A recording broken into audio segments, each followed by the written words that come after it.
नहमदुहु व नुसल्ली अला रसूलिहिल करीम। अज़ीज़ान मोहतरम, मैं Mohammad Aslam Dudde, chairman liberal party Pakistan, आपसे मुखातिब हूँ और आप देख रहे हैं liberal party Pakistan YouTube channel. पेश खिदमत है प्रोग्राम लिबरल निज़ाम हयात। अज़ीज़ान मोहतरम, हमारा आज का मौजू है साबका मौजू की तरह आज़ादी की तलाश, और आज का उन्वान है साबका उन्वान की तरह नए मफरूज़ों की तश्कील।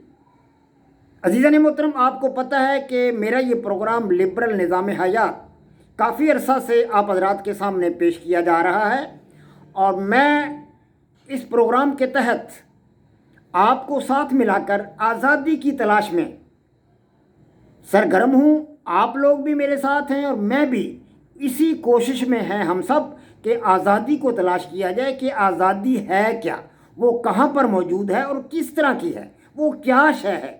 आज़ादी को तलाश किया जाए। आज़ादी को तलाश करने के लिए हमने 12 अदद मफरूज़े भी लिए हैं, और उन 12 अदद मफरूज़ों को हमने जज किया है, चेक किया है, उन पर तजर्बात किए हैं, इसलिए कि तजर्बात की कसवटी से गुजारे बग़ैर आज दुनिया किसी भी चीज़ की हकीकत को तस्लीम करने से इनकारी। तजर्बात की कसवटी से गुजारने के लिए हमने बड़ा वक़्त सर्फ किया है, बड़ा टाइम लगाया है, और 12 अदद मफरूज़ों पर तजर्बात करके हमने उनको अच्छी तरह उनका जायज़ा लिया है। उन 12 अदद मफरूज़ों से हमें आज़ादी तो नहीं मिल सकी, ताहम हमें कुछ ऐसी खसूसियात, कुछ ऐसी करैक्टरिस्टिक्स ज़रूर मिली हैं जिनकी मदद से आज़ादी को हासिल किया जा सकता है। लिहाजा हम इन करैक्टरिस्टिक्स को नए मफरूज़ों में शामिल करेंगे। तो अब हम पर लाजम है कि नए मफरूज़े तलाश करें, क्योंकि गुज़श्ता मफरूज़ों से हमें आज़ादी नहीं मिल सकी। तो नए मफरूज़े तश्कील देने के लिए हम पिछले मफरूज़ों से हमें जो अच्छी करैक्टरिस्टिक्स मिली हैं, जो अच्छी खसूसियात मिली हैं, उनको हम नए मफरूज़ों में शामिल करेंगे। तो अज़ीज़ान मोहतरम, इन 12 मफरूज़ों से हमें जो करैक्टरिस्टिक्स दस्तयाब हुई हैं वो कौन कौन सी हैं, उनमें से 11 मफरूज़ों की करैक्टरिस्टिक्स मैंने आप हज़रात के सामने रखी हैं। तो आज 12वां मफरूज़ा है हमारे सामने, उसकी करैक्टरिस्टिक्स मैं आप हज़रात के सामने रखना चाहूँगा। 12वां मफरूज़ा है हमारे सामने कदीम ख़यालात और नज़रियात को ज़िंदा रखना आज़ादी।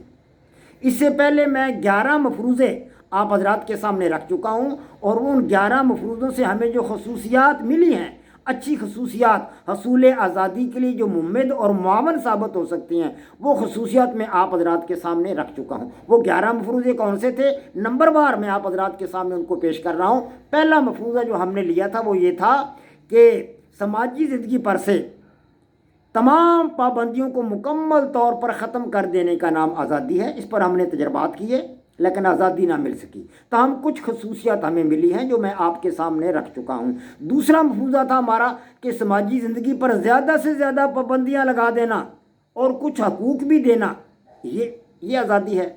इस पर भी हमने तजर्बात किए लेकिन हमें आज़ादी ना मिल सकी। ताहम कुछ ऐसे हमें फ़वाइद हासिल हुए, कुछ ऐसी करैक्टरिस्टिक्स मिली जो आज़ादी के हसूल में मुम्मिद और मुआवन साबित हो सकती थी, वो मैंने आप हज़रात के सामने रख दी थी।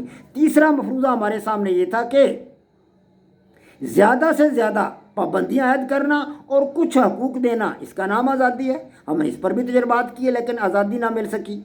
चौथा मफरूज़ा हमारे सामने था कि अफराद को ज़्यादा से ज़्यादा हुकूक़ देना और कुछ पाबंदियाँ आयद करने का नाम आज़ादी है। इस पर हमने तजर्बात किए लेकिन अफसोस, सद अफसोस कि हमें आज़ादी ना मिल सकी। ताहम जो खसूसियात हमें मिली, करैक्टरिस्टिक्स, वो मैंने आप हज़रात के सामने रख दी थी। पाँचवा हमारा मफरूज़ा था कि तर्क दुनिया करके इबादत व रियाजत में मशगूल हो जाना आज़ादी है। इस पर भी तजर्बात किए गए लेकिन आज़ादी ना मिल सकी। छठा मफरूज़ा हमारे सामने ये था कि घर में फ़ारिग बैठे रहना और कोई काम ना करना आज़ादी है। इस पर भी हमने तजर्बात किए लेकिन आज़ादी ना मिल सकी। सातवां मफरूज़ा ये था कि समाजी बंधनों से आज़ाद रवैया अख्तियार करने का नाम आज़ादी है। इस पर भी तजर्बात किए गए। आठवां मफरूज़ा हमारे सामने था कि मज़हब को सीखना और उस पर अमल पैरा रहना ही आज़ादी है। इस पर भी तजर्बात किए लेकिन हमें आज़ादी ना मिल सकी। ताहम कुछ खसूसियात मिली जो मैंने आप हज़रात के सामने रख दी थी, जो हसूल आज़ादी में मुम्मिद और मुआवन साबित हो सकती थी। अब हमारे सामने 9वां मफरूज़ा ये था कि सियासी बालादस्ती और इक़्तिदार हासिल कर लेने का नाम आज़ादी है। इस पर भी हमने तजर्बात किए लेकिन आज़ादी ना मिल सकी। और मिलने वाली खसूसियात मैंने आप हजरात के सामने रखी हैं। 10वां मफरूज़ा हमारे सामने ये था कि जायज़ नाजायज़ तरीक़ों से बहुत सारी दौलत इकट्ठी कर लेने का नाम आज़ादी है। इस पर भी तजर्बात किए गए लेकिन आज़ादी ना मिल सकी। 11वां मफरूज़ा हमारे सामने ये था कि तर्क मज़हब का नाम आज़ादी है, मज़हब को छोड़ देने का नाम आज़ादी है, जदीद रवैयों को अपना लेना आज़ादी है। इस पर भी हमने तजर्बात किए लेकिन अफसोस कि हमें आज़ादी ना मिल सकी। लेकिन इससे हमें जो खसूसियात मिली जो हसूल आज़ादी में मुमद और मुआवन साबित हो सकती थी वो मैंने आप हजरात के सामने रख दी थी। आज हमारे सामने 12वां और आखिरी मफरूज़ा है कि कदीम ख्यालात और नज़रियात को ज़िंदा रखना आज़ादी है। तो इस पर भी हमने तजर्बात किए लेकिन अफसोस कि हमें आज़ादी ना मिल सकी। इस पर हमने 5 तजर्बात किए, 5 तजर्बात से हमें आज़ादी ना मिल सकी। तो अज़ीज़ान मोहतरम, इससे कुछ ऐसी खसूसियात हमें ज़रूर मिली हैं जो हसूल आज़ादी में मुमद और मुआवन साबित हो सकती हैं। वो खसूसियात कौन सी हैं वो मैं आपको बताऊंगा। तो इस पर हमने 5 तजर्बात किए थे मफरूज़ा नंबर 12 पर। तो पहला तजर्बा हम अपने सामने रखते हैं कि ये करमद्दीन और उमरदीन नामी 2 अफराद थे, किसान थे, काश्तकार थे। तो करमद्दीन के ख्यालात पुराने थे, उसकी सोच पुरानी थी, दक्यानूसी किस्म की सोच थी। उसने कदीम तरीक़ा काश्त से अपनी फसल बोई, गंदम की फसल काश्त की और उसी तरीक़ा से उसने गंदम की फसल को काटा और उसकी गहाई की। नतीजा क्या निकला कि उसकी फसल उमरदीन के मुकाबला में सिर्फ 1/3 हुई। उन्होंने 3-3 एकड़ गंदम काश्त की थी, तीनों ने 1/3 गंदम उसकी हुई और वो तरक्की की दौड़ में जदीद रवैयों को अपनाने वाले उमरदीन से बहुत पीछे रह गया। तो क्या करमद्दीन आज़ाद था? हरगिज़ नहीं। इसलिए कि जो शख्स फ़ायदा के मुकाबला में नुकसान को तरजीह दे बिलाशुबा वो किसी अफरियत या कदीम रवैया का ग़ुलाम होता है। करमद्दीन कदीम और दक्यानूसी ख्यालात और नज़रियात का ग़ुलाम था। करमद्दीन और उमरदीन ने 3-3 एकड़ गंदम काश्त की थी, 3-3 एकड़। और उमरदीन ने गंदम की काश्त जो थी वो नवंबर के आखिरी अयाम तक मुकम्मल कर ली थी। जो गंदम की काश्त का मौसम होता है, गंदम की काश्त का जो मतलब है औकात मुकर्रर किए गए हैं कि गंदम की काश्त नवंबर के आखिर तक उसको मुकम्मल कर लो। तो उसने गंदम की काश्त नवंबर के आखिर तक मुकम्मल कर ली थी और उसकी काश्त के लिए भी उसने जदीद मशीनरी को इस्तेमाल किया, वक़्त पर पानी दिया, हर काम वक़्त पर करता रहा। लेकिन करमद्दीन ने 3 एकड़ बैलों से काश्त की है, जदीद मशीनरी को उसने इस्तेमाल नहीं किया। 3 एकड़ बैलों से काश्त की और काश्त 31 दिसंबर तक भी मुकम्मल ना कर सका। नवंबर तो दरकिनार, 31 दिसंबर तक भी वो अपनी काश्त मुकम्मल ना कर सका क्योंकि बैलों से काश्त करता रहा बेचारा। तो बैलों से तो काम जल्दी नहीं होता, मशीनरी से काम जल्दी हो जाता है। जदीद टेक्नोलॉजी है, मशीनें ईजाद हो चुकी हैं तरह तरह की, लेकिन करमद्दीन उससे फ़ायदा ना उठाया। तो 31 दिसंबर तक भी वो अपनी काश्त को मुकम्मल ना कर सका। और मसनूई खादों का इस्तेमाल भी उसने नहीं किया, वो गोबर की खाद इस्तेमाल की जितनी उसको मिल गई। अगर काफ़ी मिकदार में मिल जाती तो फिर तो फ़ायदा मंद थी, लेकिन गोबर की खाद इतनी कहाँ दस्तयाब होती है, नॉर्मल सी मिकदार में मिलती है, जितने जानवर होते हैं उतनी खाद बनती है। तो उसने गोबर की खाद तो इस्तेमाल की लेकिन मसनूई खादें उसने इस्तेमाल नहीं की और जदीद टेक्नोलॉजी भी उसने इस्तेमाल नहीं की। जदीद टेक्नोलॉजी की मदद के बगैर तो अच्छी फसल का होना नामुमकिन था।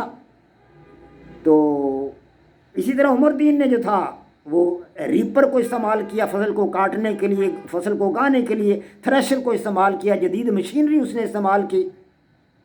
लेकिन उमरदीन ने ये सारी जो थी मशीनरी की जो थी मतलब तरीक़ेकार, इसको उसने नहीं अपनाया, जदीद मशीनरी को उसने इस्तेमाल नहीं किया। अपने बैलों को इस्तेमाल में लाता रहा या अपनी जिस्मानी मेहनत को उसने इस्तेमाल में लाया। तो उमरदीन की गंदम 150 मन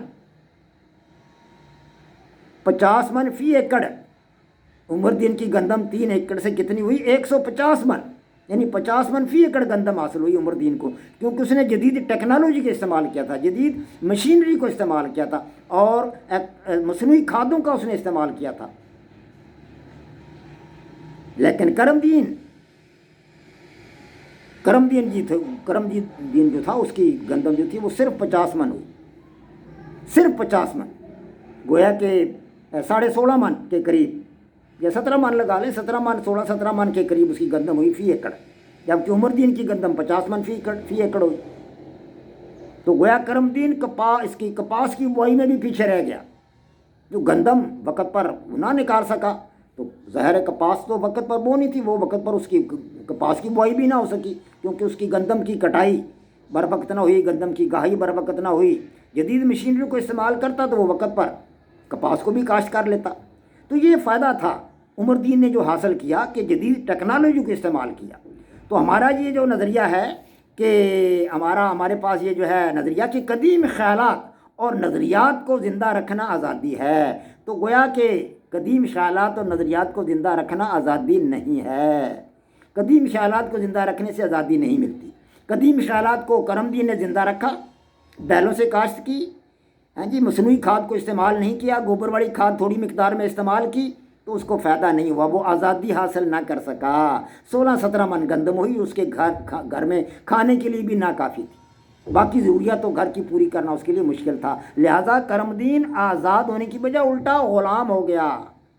تو نتیجہ کیا نکلا کہ قدیم خیالات اور نظریات کو زندہ رکھنا آزادی ہے، یہ بات غلط ہے، آزادی نہیں ہے۔ جدید ٹیکنالوجی کو اپنانا چاہیے، جدید نظریات کو اپنانا چاہیے، جدید خیالات کو اپنانا چاہیے، مشینری سے مدد لینی چاہیے۔ جسمانی مشقت، جسمانی صحت سے کام لینے کا جو ہے وہ زمانہ وہ اب رفع ہو چکا، آج مشینری سے کام لیا جا رہا ہے، جدید ٹیکنالوجی سے کام لیا جا رہا ہے۔ تو قدیم خیالات اور قدیم نظریات جو ہیں ان کو زندہ رکھنا آزادی نہیں ہے۔ تو یہ ہمارا پہلا تجربہ تھا۔ اسی مفروضہ کے تحت ہم نے 4 تجربات اور بھی کیے ہیں، 5 تجربات ہیں، انشاءاللہ ٹرن بائی ٹرن وہ بھی آپ حضرات کے سامنے رکھوں گا۔ وما علینا الا البلاغ۔ پاک فوج زندہ باد، پاکستان پائندہ باد۔